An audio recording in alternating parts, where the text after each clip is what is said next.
नमस्कार, मैं पूजा। बिहार न्यूज में आपका स्वागत है। आज है 18 मार्च, दिन बुधवार। खबरों की ओर बढ़ने से पहले अब डालते हैं एक नजर आज की सुर्खियों पर। चैत्र अमावस्या पर जरूर करें ये शुभ कार्य। 18 मार्च सुबह 8:25 पर होगा प्रारंभ। पितृतर्पण और दान के लिए माना गया है अधिक शुभ। बिहार सिविल जज के पदों पर भर्ती के लिए आज है अंतिम तारीख। कुल 173 पदों पर होगी भर्ती। 3 चरणों में होगा चयन। बिहार में कक्षा 4 से 6 तक के बच्चों की भाषा और गणित में होगा सुधार। शिक्षा विभाग ने बनाई 4 चरणों की योजना। अप्रैल से मई के बीच शुरू होगा पहला चरण। राजस्व कर्मियों की हड़ताल के बीच नए गाइडलाइन हुए जारी। सचिव जय सिंह ने जारी किए कुल 7 दिशा निर्देश। 15 अप्रैल तक लंबित मामलों के निपटारे का लक्ष्य किया गया निर्धारित। बिहार सरकार की अपील, अवैध खनन रोके और पुरस्कार पाए। सूचना देने वाले को मिलेगा बिहारी योद्धा पुरस्कार। 5 से 10,000 तक हो सकता है इनाम। एलपीजी केवाईसी पर सरकार ने दी सफाई। सभी उपभोक्ताओं के लिए नहीं होगी अनिवार्य। पहचान सत्यापित नहीं करने वालों पर ही होगा लागू। बिहार के वैभव सूर्यवंशी ने अंडर-19 विश्व कप फाइनल की पारी को बताया सबसे खास। इसी पारी की बदौलत अंडर-19 टीम ने जीता था 6ठी बार का खिताब। लोकप्रियता से दूर रहकर प्रदर्शन पर फोकस रखने की कही बात। चलिए अब बढ़ते हैं अब तक की 25 बड़ी खबरों की ओर विस्तार से। बिहार सिविल जज के पदों पर भर्ती के लिए आज है अंतिम तारीख। बिहार में न्यायिक सेवा में करियर बनाने के इच्छुक युवाओं के लिए बड़ी खबर है। बिहार लोक सेवा आयोग या बीपीएससी ने सिविल जज यानी कि जूनियर डिवीजन के 173 पदों पर भर्ती निकाली गई थी, जिसकी अंतिम तिथि 18 मार्च 2026 यानी कि आज है। आवेदन शुल्क 100 रुपए है। उम्मीदवार के पास एलएलबी की डिग्री और बार काउंसिल ऑफ इंडिया से मान्यता होना जरूरी है। न्यूनतम आयु 22 और अधिकतम 35 वर्ष व 40 वर्ष महिला व आरक्षित वर्गों के लिए है। चयन 3 चरणों में होगा। प्रारंभिक परीक्षा, मुख्य परीक्षा और इंटरव्यू। आवेदन बीपीएससी की वेबसाइट bpsc.bih.nic.in पर ऑनलाइन किया जा सकता है। बिहार सरकार की अपील, अवैध खनन रोके और पुरस्कार पाए। बिहार सरकार का सूचना एवं जनसंपर्क विभाग अवैध खनन के खिलाफ जनता से सक्रिय भागीदारी की अपील कर रहा है। किसी भी अवैध खनन की जानकारी देने पर सूचना देने वाले को बिहारी योद्धा पुरस्कार दिया जाएगा। ट्रैक्टर पकड़वाने पर 5,000 रुपए और ट्रक या बड़े वाहन पकड़वाने पर 10,000 रुपए का पुरस्कार मिलेगा। जानकारी देने के लिए आप 9472238821 या फिर 0612221536 या 9473191437 या फिर 9031035247 या फिर ईमेल भी कर सकते हैं scc.bihar@gov.in पर। सूचना देने वाले का नाम गोपनीय रखा जाएगा। ये पहल अवैध खनन रोकने और राज्य में कानूनी और पारदर्शी खनन सुनिश्चित करने के उद्देश्य से शुरू की गई है। चैत्र अमावस्या पर जरूर करें ये शुभ कार्य। चैत्र अमावस्या इस वर्ष 18 मार्च यानी कि आज सुबह 8:25 से 19 मार्च सुबह 6:52 तक रहेगी, जिससे तिथि 2 दिनों में पड़ रही है। धार्मिक दृष्टि से 18 मार्च पितृतर्पण और दान के लिए अधिक शुभ माना गया है, क्योंकि इस दिन दोपहर में अमावस्या विद्यमान रहेगी। अमावस्या पर पितरों की शांति के लिए तर्पण, पिंडदान और दान का विशेष महत्व है। 19 मार्च से चैत्र शुक्ल प्रतिपदा के साथ नवरात्रि शुरू होगी, जो 27 मार्च तक चलेगी। इस दिन स्नान, सूर्य अर्घ्य, शिव पूजा, पीपल पूजन, दीपदान और जरूरतमंदों को भोजन कराना शुभ माना जाता है। यहाँ बताए गए किसी भी जानकारी पर अमल करने से पहले संबंधित विशेषज्ञों की सलाह अवश्य लें। बिहार में कक्षा 4 से 6 तक के बच्चों की भाषा और गणित में होगा सुधार। बिहार में कक्षा 4 से 6 के छात्रों की भाषा, लेखन और गणितीय दक्षता सुधारने के लिए शिक्षा विभाग ने 4 चरणों की योजना बनाई है। पहले चरण में भाषा और गणित की सरल व रोचक गतिविधियों पर आधारित कक्षाएं चलेंगी, जिसमें 2 शिक्षक जिम्मेदार होंगे। इसके साथ ही शिक्षकों का उन्मुखीकरण और रिसोर्स पर्सन की पहचान होगी। दूसरा चरण जून में शुरू होगा, जिसमें स्वयं सेवकों और समुदाय की भागीदारी के साथ गतिविधि आधारित शिक्षण होगा तथा कक्षा 5 से 6 के लिए समर कैंप आयोजित होंगे। तीसरा चरण जुलाई से सितंबर तक चलेगा, जिसमें सीखने के स्तर को और मजबूत किया जाएगा। दिल्ली से बिहार सीधी एसी बस सेवा होगी शुरू। दिल्ली ट्रांसपोर्ट कॉर्पोरेशन यानी कि डीटीसी जल्द ही दिल्ली से बिहार सहित अन्य राज्यों के लिए अंतरराज्यीय एसी बस सेवा शुरू करने की योजना बना रहा है। परिवहन मंत्री पंकज कुमार सिंह के अनुसार 17 रूटों पर लगभग 50 इको फ्रेंडली बसें चलाई जाएंगी, जिनमें 40 से 55 यात्री सफर कर सकेंगे। इससे ट्रेनों की भीड़ और लंबा इंतजार कम होगा और इसके साथ ही वैष्णो देवी, खाटू श्याम जी टेम्पल और अयोध्या जैसी धार्मिक स्थलों के लिए भी सीधी बस सेवा शुरू करने की योजना बनाई गई है। राजस्व कर्मियों की हड़ताल के बीच नए गाइडलाइन हुए जारी। बिहार में अंचल अधिकारियों और राजस्व कर्मचारियों की हड़ताल से राजस्व न्यायालयों में बड़ी संख्या में मामले लंबित हो गए। स्थिति पर चिंता जताते हुए राजस्व एवं भूमि सुधार विभाग के सचिव जय सिंह ने सभी संबंधित अधिकारियों को पत्र लिखकर कार्य संचालन के लिए 7 गाइडलाइन जारी की है। इनमें बिना नोटिस एक्सपर्ट आदेश नहीं देने, अनावश्यक स्थगन एडजर्नमेंट से बचने, सीमित अवसर में लिखित बयान लेने और 3 दिनों के भीतर सुनवाई पूरी करने जैसे निर्देश शामिल है। इसके साथ ही AI टूल्स के उपयोग की अनुमति भी दी गई है और 15 अप्रैल तक लंबित मामलों के निपटारे का लक्ष्य निर्धारित किया गया है। आज सीएम नीतीश की यात्रा नवादा में प्रस्तावित। मुख्यमंत्री नीतीश कुमार 18 मार्च 2026 यानी कि आज नवादा जिले में अपनी समृद्धि यात्रा के तहत कुंती नगर, बुधौल और ITI परिसर का दौरा करेंगे। हेलीकॉप्टर से कुंती नगर मैदान में उतरने के बाद वे सड़क मार्ग से बुधौल स्थित होमगार्ड कार्यालय पहुंचेंगे और महिला होमगार्ड जवानों से मुलाकात कर प्रशिक्षण व्यवस्था की समीक्षा करेंगे। इसके बाद संजीवनी पार्क और विकास योजनाओं का निरीक्षण करेंगे। जनसभा के लिए IIT मैदान में विशाल जर्मन हैंगर पंडाल तैयार किया जा रहा है। सुरक्षा व यातायात की विशेष व्यवस्था की गई है। 5 किलोमीटर के क्षेत्र को नो फ्लाई जोन घोषित किया गया है। पटना के महावीर मंदिर में रामनवमी की तैयारियां हुई शुरू। पटना जंक्शन स्थित महावीर मंदिर में 27 मार्च को रामनवमी मनाई जाएगी। मंदिर का पट रात 2 बजे खुलेगा और 15 मिनट की आरती होगी। इसके बाद प्रसाद वितरण और दर्शन जारी रहेंगे। रामनवमी तैयारी के लिए डीएम डॉक्टर त्यागराजन SM और सीनियर SP कार्तिकेय शर्मा की मौजूदगी में समीक्षा बैठक हुई। महिला भक्तों के लिए मल्टी लेवल पार्किंग की मांग की गई। मंदिर में 15 नैवेद्यम, लड्डू काउंटर, LED स्क्रीन, पानी, शरबत, मेडिकल कैंप, मोबाइल शौचालय और सुरक्षा के लिए 100 से 120 प्राइवेट कर्मी तैनात होंगे। 24,000 किलो नैवेद्यम तैयार करने का लक्ष्य रखा गया है। बिहारी बर्थडे स्पेशल में आज बात होगी परिवार प्रणति की। परिवार प्रणति एक भारतीय टीवी अभिनेत्री है जो मुख्यतः हिंदी धारावाहिकों में अपने अभिनय के लिए जानी जाती है। उन्होंने वादा रहा और विद लव, दिल्ली जैसे शो में काम किया और हमारी सिस्टर दीदी में अमृता की भूमिका निभाई। हाल ही में वो वागले की दुनिया नई पीढ़ी नए किस्से में वंदना वागले के रूप में भी नजर आई और उनका जन्म पटना में हुआ और उन्होंने दिल्ली के लेडी श्री राम कॉलेज से पढ़ाई की। 2014 में उन्होंने पुनीत सचदेव से विवाह किया और 2017 में उनके बेटे का जन्म हुआ। LPG KYC पर सरकार ने दी अपनी सफाई। सरकार ने LPG KYC को लेकर भ्रम दूर करते हुए स्पष्ट कर दिया है कि यह सभी उपभोक्ताओं के लिए अनिवार्य नहीं होगा। पेट्रोलियम मंत्रालय के अनुसार KYC केवल उन्हीं ग्राहकों के लिए जरूरी है जिन्होंने अभी तक अपनी पहचान सत्यापित नहीं कराई है। पहले से KYC पूरा कर चुके उपभोक्ताओं को दोबारा प्रक्रिया नहीं करनी होगी। प्रधानमंत्री उज्ज्वला योजना के लाभार्थियों के लिए साल में एक बार KYC जरूरी है ताकि सब्सिडी का लाभ मिल सके और मंत्रालय ने यह भी कहा है कि KYC न होने पर गैस सप्लाई प्रभावित नहीं होगी। ये प्रक्रिया मुफ्त है और घर बैठे भी पूरी की जा सकती है। पटना कोतवाली में फिल्म आइडियल की शूटिंग हुई शुरू। पटना के कोतवाली थाना में हिंदी फीचर फिल्म आइडियल की शूटिंग जारी है, जहां पूरा सेट तैयार किया गया है।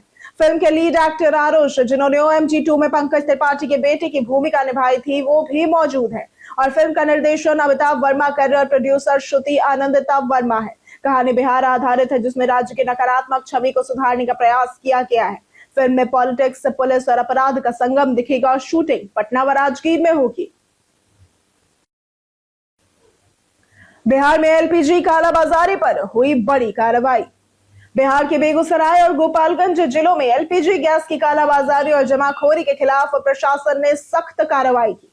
बेगूसराय में 68 गैस एजेंसियों का निरीक्षण कर नियमों के पालन की जांच की गई और एक छापेमारी में 11 अवैध सिलेंडर बरामद कर FIR दर्ज की गई। वहीं गोपालगंज के श्रीरामपुर गांव में पुलिस ने गुप्त सूचना पर कार्रवाई करते हुए 16 घरेलू सिलेंडर जब्त किए। प्रशासन ने स्पष्ट किया कि अवैध भंडारण, अधिक वसूली और दुरुपयोग पर आवश्यक वस्तु अधिनियम के तहत कड़ी कार्रवाई होगी तथा लोगों से अफवाहों से बचने और शिकायत करने की अपील की गई। पंचायत भवन निर्माण में आ रही समस्याओं की रिपोर्ट अब होगी तैयार। पंचायती राज मंत्री दीपक प्रकाश ने स्थानीय क्षेत्र अभियंता संगठन और भवन निर्माण विभाग के साथ राज्य स्तरीय समीक्षा बैठक की। उन्होंने पंचायत भवन निर्माण में आ रही समस्याओं की पंचायतवार रिपोर्ट तैयार करने और निरीक्षण रिपोर्ट के आधार पर आवश्यक कार्रवाई सुनिश्चित करने के निर्देश जारी किए। मंत्री ने लापरवाह अधिकारियों पर कार्रवाई, पंचायत भवनों की प्रगति रिपोर्ट पंचायत निश्चय पोर्टल पर अपलोड करने, तकनीकी स्वीकृति शीघ्र देने और उपयोगिता प्रमाण पत्र जल्द जारी करने का आदेश दिया। इस बैठक में पंचायती राज निदेशक नवीन कुमार सिंह और विशेष कार्य पदाधिकारी ललित राही सहित अन्य अधिकारी भी मौजूद रहे। मोतिहारी एनकाउंटर में शहीद हुए एसटीएफ जवान पंचतत्व में हुए विलीन। मोतिहारी में अपराधियों से मुठभेड़ के दौरान एसटीएफ जवान श्रीराम यादव शहीद हो गए। उनका पार्थिव शरीर सीवान के गांव पहुंचते ही माहौल गमगीन हो गया। पत्नी बेसुध हो गई और मां ने रोते हुए सैल्यूट किया। 4 साल के बेटे ने मुखाग्नि दी, जो कि बेटी भी पिता का इंतजार करती रही।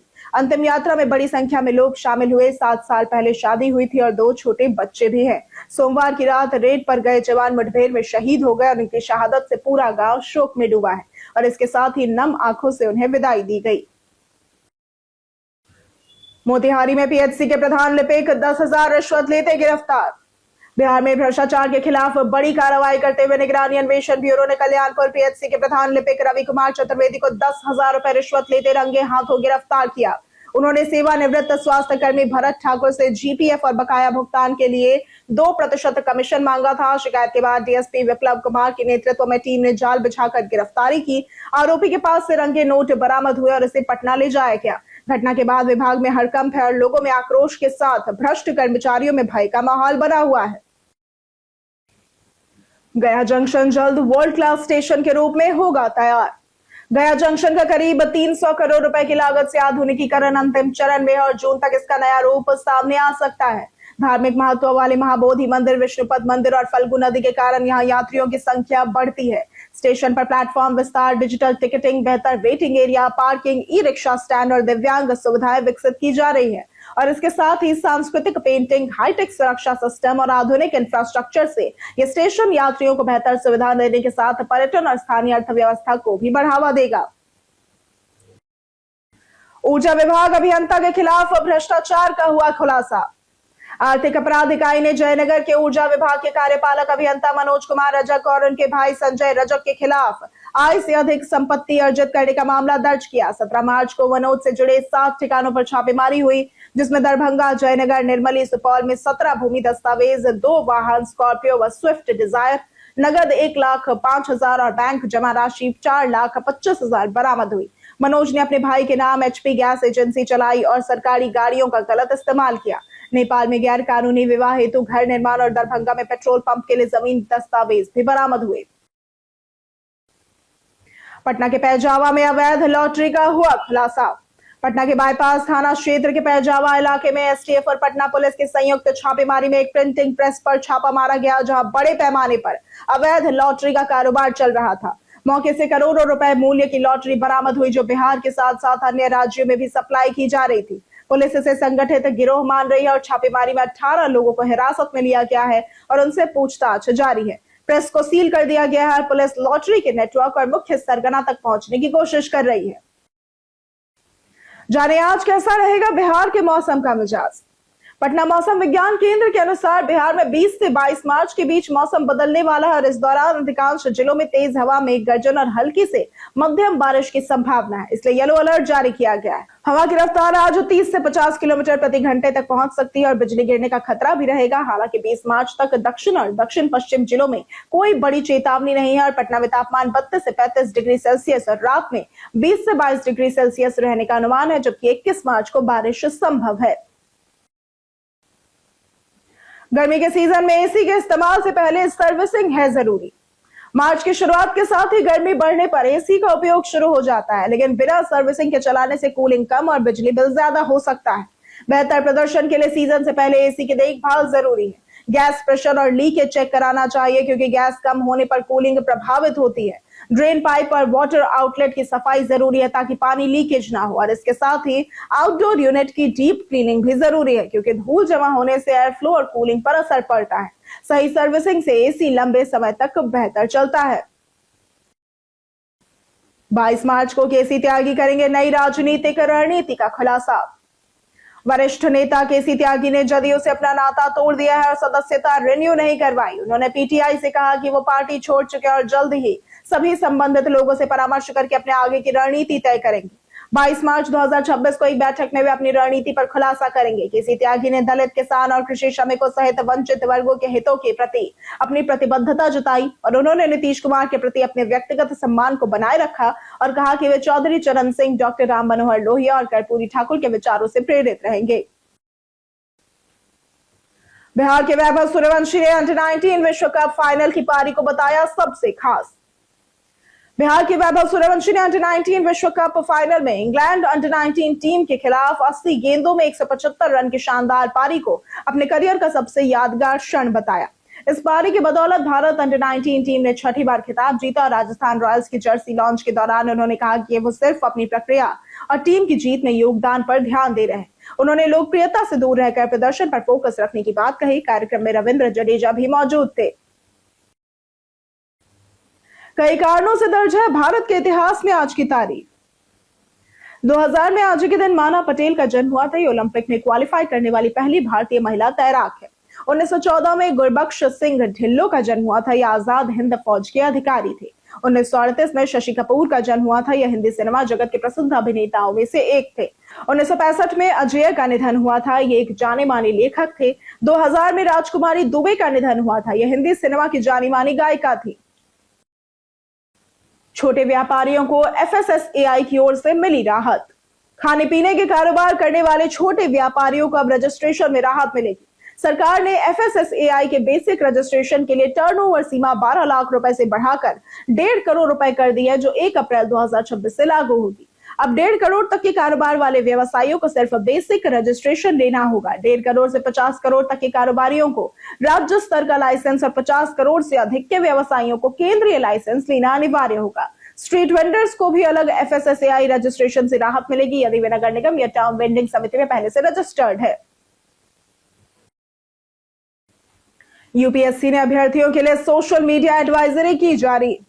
यूपीएससी ने 2025 में चयनित उम्मीदवारों के लिए सोशल मीडिया आचरण पर सख्त एडवाइजरी जारी कर दी है। आयोग ने कहा कि अब उम्मीदवार जिम्मेदार पद का हिस्सा होते हैं, इसलिए उनकी ऑनलाइन गतिविधियां सेवा की छवि को प्रभावित करती हैं।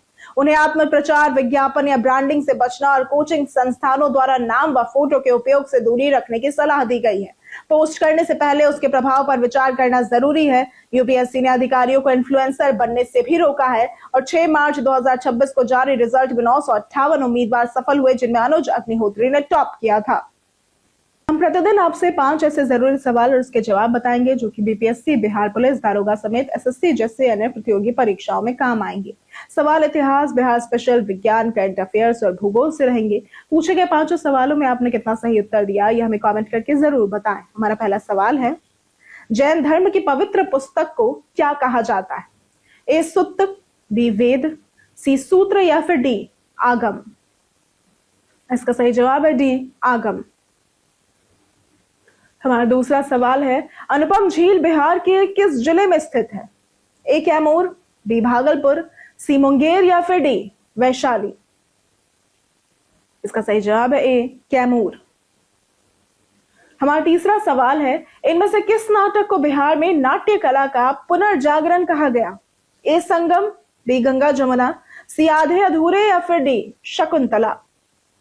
इसका सही जवाब है सी आधे अधूरे। हमारा चौथा सवाल है, ग्राम पंचायत स्तर पर ग्रामीण विकास योजनाओं का प्रभारी कौन सा पदाधिकारी है? ए ग्राम कचहरी, बी ग्राम रोजगार सेवक, सी न्याय मित्र या फिर डी विकास मित्र? इसका सही जवाब है डी विकास मित्र। हमारा पांचवा सवाल है, बिहार के किस उद्यान में एशिया का सबसे बड़ा और विश्व का दूसरा सबसे बड़ा गैंडा प्रजनन केंद्र स्थित है? ए संजय गांधी जैविक पार्क, बी बुद्ध स्मृति पार्क, सी अनुग्रह नारायण पार्क या फिर डी सुभाष चंद्र बोस पार्क? इसका सही जवाब है ए संजय गांधी जैविक पार्क। बीते दिन हमारे द्वारा पूछे गए सवाल का जवाब आप लोगों में से बहुत लोगों ने हमारे कमेंट सेक्शन में लिख कर दिया है। जिन्होंने हमारे द्वारा पूछे गए सवाल का जवाब दिया है उनके नाम है संजीत कुमार, राजेश मांझी, नंदन कुमार, पंचानन सिंह, ओम प्रकाश, महेश राय, सूरज राय, गोपाल सिंह, विकास तिवारी, मुरली पासवान, कृष्णा प्रसाद, राजीव कुमार, अनवर करीम खान, मधेश्वर मुखिया, प्रदीप पंडित, विनोद शाह, डिंपल कुमारी, अमित कुमार, भोला पासवान, मुन्ना प्रसाद, अब्दुल मन्नान, रामलाल सोरेन, चेतन कुमार, श्वेता रॉय, अक्षय कुमार, दिलीप कुमार, नौशाद रजा, पार्वती कुमारी, अमरजीत यादव, रवि पूजा, अजीत कुमार और वीरेंद्र कुमार। इसी के साथ बढ़ते हैं आज के सवाल की ओर। आज का सवाल है, वर्क फ्रॉम होम बनाम ऑफिस के मामले में आपकी राय में कौन ज्यादा प्रोडक्टिव है?